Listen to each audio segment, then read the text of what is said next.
잠시 후인 오후 2시부터 국회에서 마지막 대정부 질문이 열리는데요.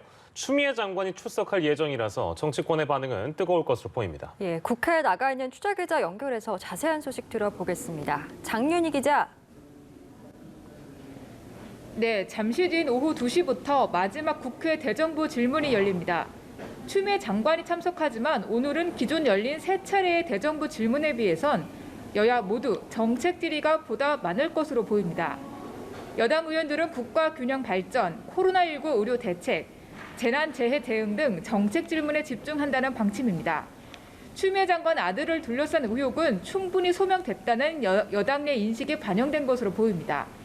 야권은 정부의 코로나19 대응책 허점을 주로 지적할 예정입니다.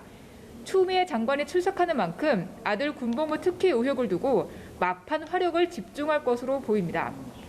국민의힘 주호영 원내대표는 오늘 비상대책위원회 회의에서 추미애 장관이 오늘 다시 나와서 변명으로 일관할 게 아니라 본인의 신상을 정리하면 좋겠다고 촉구하기도 했습니다.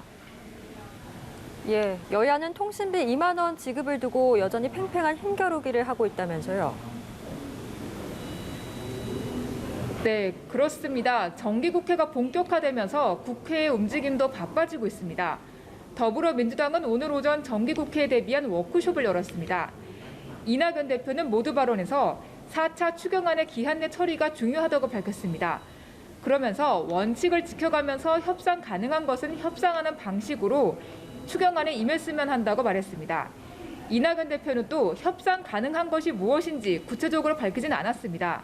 다만 추경안 쟁점이 된 전국민 통신비 2만 원 지급 당정 협의안과 국민의힘이 제안한 전국민 무료 백신 접종 협상을 의미한 것으로 보입니다. 야당이 통신비 2만 원 지급에 일제히 반대하는 상황에서 협상을 당부한 맥락으로 읽혀지는데요. 국민의힘은 여전히 통신비 지급안을 반대하고 있습니다. 주호영 원내대표는 오늘 국회에서 기자들과 만나 협의가 잘 안 되면 오는 22일 예정된 본회의에서 4차 추경안이 처리된다고 정할 수 없는 것이라고 밝혔습니다. 한편 정의당은 민주당이 통신비 지급안을 처리하기 위해 국민의힘과 무료 백신 협상을 시도하는 것은 무리수라고 비판했습니다. 심상정 대표는 이낙연 대표를 향해 코로나 민생 문제조차 이렇게 불통이라면 협치는 도대체 누구와 무엇으로 하겠다는 거냐면서 목소리를 높였습니다.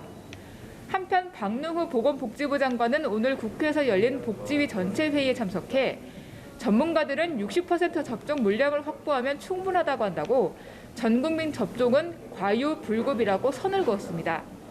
지금까지 국회에서 전해드렸습니다.